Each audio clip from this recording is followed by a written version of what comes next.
Hi friends, welcome to my channel. అందరికీ నమస్కారం అండి. ఈరోజు మా అమ్మ కువైట్ వెళ్తున్నారు. చెన్నై టు కువైట్ తీసుకున్నారు టికెట్. మా ఫ్యామిలీ మెంబర్స్ అందరము కలిసి చెన్నై ఎయిర్పోర్ట్కి వెళ్తున్నాము. ఇది Chennai town. Shopping malls, lightings కొద్ది కలర్ఫుల్గా ఉంటే కొన్ని క్లిప్స్ అలా యాడ్ చేశాను. మనము ఇప్పుడు చెన్నై ఎయిర్పోర్ట్కి వచ్చేసాము. ఇది అంతా గ్రౌండ్ ఫ్లోర్ అండి. మనకు ఇక్కడ పార్కింగ్ చేయడానికి అలో ఉండదు. పార్కింగ్కి వేరే బిల్డింగ్ సపరేట్గా ఉంటుంది. అక్కడ పార్కింగ్ చేసుకోవాలన్నమాట. ఇక్కడ ఇంటర్నేషనల్ ఎయిర్పోర్టు, డొమెస్టిక్ ఎయిర్పోర్టు అనేసి 2 టైప్స్ ఉంటాయి. మన దేశం వాళ్ళు బయట దేశానికి వెళ్ళాలంటే ఇంటర్నేషనల్ ఎయిర్పోర్టు, అదే మన దేశంలోనే అయితే డొమెస్టిక్ ఎయిర్పోర్టు అనేసి 2 టైప్స్ ఉంటాయన్నమాట. మేము కారు పార్కింగ్ చేసేసి సెకండ్ ఫ్లోర్కి వచ్చేసాము. ఇక్కడ నుంచి కొద్ది దూరం వాక్ చేయాలి. మనకి ఇటు సైడు అటు సైడు లైటింగ్స్, మొత్తం పార్క్ ఏరియా చాలా బ్యూటిఫుల్గా ఉంది. ఇక్కడ మళ్ళీ 2 టైప్స్ అన్నమాట. బయట వెళ్ళే వాళ్ళంతా డిపాచరు, వచ్చే వాళ్ళంతా అరైవల్ అనమాట.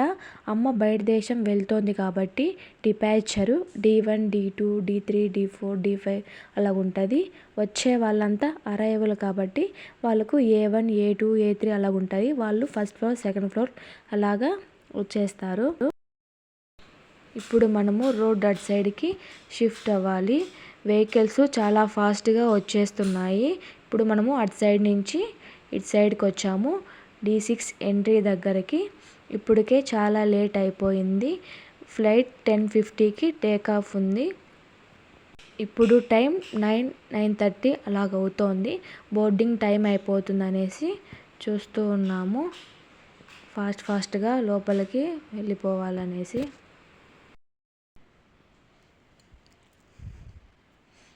ఇక్కడ చూస్తూ వెళ్తూ ఉన్నాము.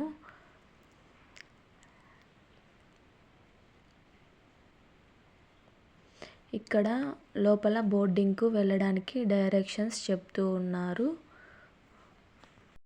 ఇక్కడ మళ్ళీ అమౌంట్ ఏదైనా అవసరం ఉంటుంది అనేసి నాన్న నేను కొద్దిగా అమౌంట్ ఇచ్చాము.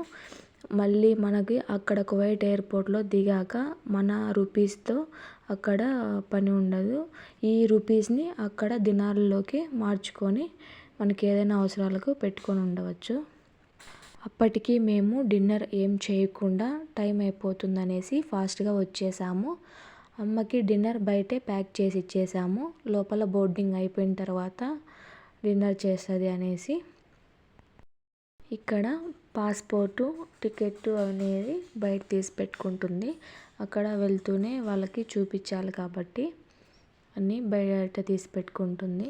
అన్ని బ్యాగులు, సూట్ కేసు అవి సర్దుకుంటూ ఉంది. మేము ఇక్కడ అవి ప్యాకింగ్ గురించి డిస్కషన్ జరుగుతూ ఉంది. అప్పటికే మా ఆయనకి ఫుల్ ఫీవరు, బ్యాక్ పెయిన్ ఉంది. అమ్మ అక్కడికి తీసుకువెళ్ళడానికి ట్యాబ్లెట్స్ తెచ్చుకొని ఉంటే అందులోనే ట్యాబ్లెట్స్ తీసి ఇస్తుంది. అమ్మ కువైట్ నుంచి వచ్చి ఇప్పటికి 8 months అవుతోంది. ఇన్ని రోజులు చాలా ప్రశాంతంగా గడిచిపోయింది. ఎప్పుడైనా హెల్త్ బాగాలేనప్పుడు, పిల్లలకి హాలిడేస్ ఇచ్చినప్పుడు మేము అక్కడికి వెళ్ళడం, అమ్మ ఇక్కడికి రావడం అలా జరుగుతూ ఉండేది. ఇప్పుడు అలా కాదు కదా. వాళ్ళు కష్టపడేది మన కోసమే కాబట్టి మనకు ఇలాంటివి తప్పవు. ఫైనలీ అమ్మకి సెండ్ ఆఫ్ ఇచ్చే టైం వచ్చేసింది. అమ్మ ఇక లగేజీ ట్రాలీ తీసుకొని ముందుకి బయలుదేరింది. మనకి ఇక్కడ వరకే ఎంట్రీ. లోపలికి వెళ్ళాలంటే టికెట్ తీసుకొని వెళ్ళొచ్చు. కానీ అమ్మ వద్దులే, నేను బయలుదేరుతాను, మీరు బయలుదేరండి అనేసి చెప్పింది. మేము కొద్దిగా ముందుకి వెళ్ళాము. అక్కడ పాస్పోర్ట్ చెక్ చేసి లోపల బోర్డింగ్కి పంపిస్తారు. ఇక్కడ క్యూలో నిలబడి ఉన్నారు.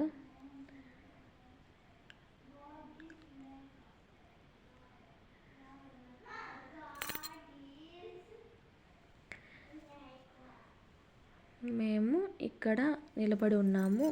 అక్కడి నుంచి కొద్ది దూరం అలా కనిపిస్తారు అనేసి మేము అక్కడ నిలబడి ఉన్నాము. మా నాన్న నేను ఇంకా డిస్కషన్ జరుగుతూనే ఉంది ఆ లగేజీ ప్యాకింగ్ గురించి. ఏమీ కాదులే, అందరూ లగేజ్ అలాగే ప్యాక్ చేశారనేసి నాన్న చెప్తూ ఉన్నారు. అమ్మ ఫైనల్లీ లోపలికి వెళ్ళిపోయింది. అమ్మకి బోర్డింగ్ అయిపోయేంత వరకు మేము అక్కడే ఉన్నాము. అమ్మ కాల్ చేసి బోర్డింగ్ అయిపోయింది, ఏ ఇబ్బంది లేదు అని చెప్పిన తర్వాత మేము రిటర్న్ బయలుదేరాము. చుట్టూ లైటింగ్స్, లొకేషన్ చూసుకుంటూ వెళ్తూ ఉన్నాము. ఇక్కడ ఇదంతా పార్క్ ఏరియా. మొత్తం ట్రీస్, ఫ్లవర్స్, లైటింగ్స్, మొత్తం గ్రీనరీగా చాలా బాగుంది. పిల్లలైతే చాలా బాగా ఎంజాయ్ చేశారు. ఇక్కడ ఫొటోస్ కూడా చాలా బాగుంటుంది. మేము కొన్ని ఫొటోస్ తీసుకున్నాము పిల్లలవి. అటు సైడ్ కూడా సేమ్ మొత్తం పార్క్, ఫ్లవర్స్, లైటింగ్స్ సేమ్ అటు సైడ్ కూడా ఉంది. ఇదంతా మొత్తం ఇంటర్నేషనల్ ఏరియా, ఇంటర్నేషనల్ ఎయిర్పోర్ట్. పక్కనే మనకు డొమెస్టిక్ ఎయిర్పోర్ట్ ఉంటుంది. ఇవి ఇక్కడి నుంచి మనకు షాప్స్ స్టార్ట్ అయ్యాయి. మా చిన్న పాప ఆల్రెడీ స్టార్ట్ చేసేసింది. ఇక్కడ మనకి బయట కన్నా డబుల్ కాస్ట్ ఉంటుంది. కానీ పిల్లలు ఉన్నప్పుడు అడిగారంటే తీసుకోవాల్సిందే కదా, తప్పదు. ఇంకా అక్కడి నుంచి ముందుకు వెళ్ళామంటే షాప్స్ వస్తూనే ఉంటాయి.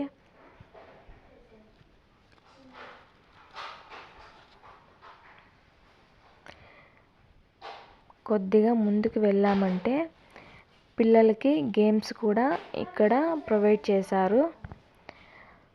అక్కడ మనము 2500 రీఛార్జ్ చేసుకోవాలి. మనకి ఆ కార్డుకి ఏ గేమ్ వస్తే ఆ గేమ్ను ఎంత టైం ఇస్తే అంత టైం పిల్లలు ఎంజాయ్ చేయొచ్చు అన్నమాట. అందుకోండి అటు సైడ్ ఉన్నదంతా గేమ్స్, మనకి ఇటు సైడ్ అంతా షాప్సే ఉన్నాయి.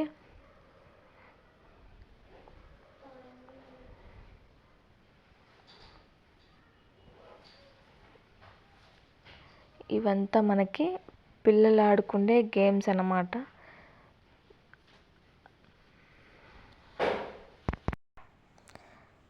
ఇదిగోండి ఇక్కడ నుంచి మనకు గేమ్స్ అనేవి స్టార్ట్ అవుతాయి. ఇది హార్స్ గేమ్. ఇంకా లోపల చాలా గేమ్స్ అనేవి ఉన్నాయి. చాలా కాస్ట్ కూడా ఎక్కువ. బయట కన్నా ఇక్కడ చాలా కాస్ట్ ఎక్కువ.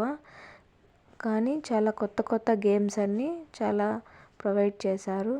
మంచి రిచ్ పర్సన్స్, బయట దేశాల నుంచి బాగా ఫుల్ మనీతో వచ్చే వాళ్ళైతే ఇవన్నీ బాగా ఎంజాయ్ చేస్తారు. అంత కాస్ట్ పెట్టారు.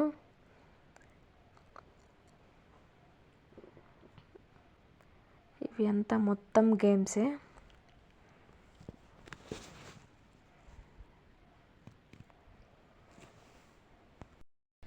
ఇక్కడ మంచి కలర్ఫుల్గా లైటింగ్స్తో గేమ్స్ని పిల్లలకి బాగా అట్రాక్ట్ అయ్యే విధంగా ప్రొవైడ్ చేశారు. కొత్త కొత్త గేమ్స్ అన్నీ. ఇక్కడ పిల్లలు ఎక్సలేటర్ ఎక్కి పైకి ఎక్కాలనేసి అడిగారు. మా ఆయన పైన ఫ్లోర్కి తీసుకెళ్తూ ఉన్నారు. అక్కడ ఇంకా ఏమైనా షాప్స్ ఇంకా గేమ్స్ ఉన్నాయేమో అనేసి చూడడానికి వెళ్తున్నారు. కానీ చూడకుండా మళ్ళీ వెంటనే ఇలాగే రిటర్న్ వచ్చేసారు.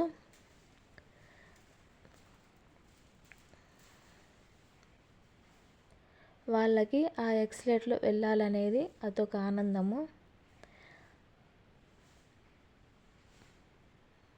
ఇప్పుడు మా ఆయన చిన్న పాప వచ్చేసారు. పెద్ద పాప భయపడి అక్కడే ఉండిపోయింది. అదిగోండి పిలుస్తూ ఉన్నారు వాళ్ళు, కానీ ఆ పాప రావడం లేదు.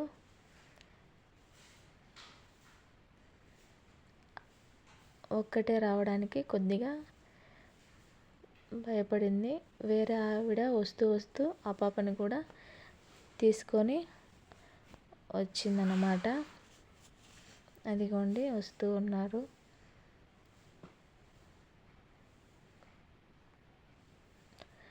తర్వాత మేము 4th ఫ్లోర్కి వెళ్ళాము. ఇదిగోండి, ఇదంతా మనకి ఫుడ్ కౌంటర్ అన్నమాట. బయట నుంచి వచ్చిన వాళ్ళు ఇంకా ఫుడ్ అవి తినాలి కాబట్టి ఇక్కడికి వచ్చి ఫుడ్ తీసుకుంటారు. ఇక్కడ కూడా ఫుడ్ మనకి కాస్ట్ ఎక్కువగానే ఉంది. 1 లీటర్ వాటర్ బాటిల్ 100 రూపీస్ అలాగుంది. తర్వాత మేము కార్ పార్కింగ్ దగ్గరికి వచ్చేసాము.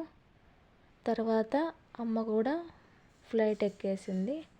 ఇదిగోండి, అక్కడ ఎక్కిన తర్వాత కొద్దిసేపు వీడియో తీసి పంపించింది. Okay friends, bye. Please like, share, subscribe my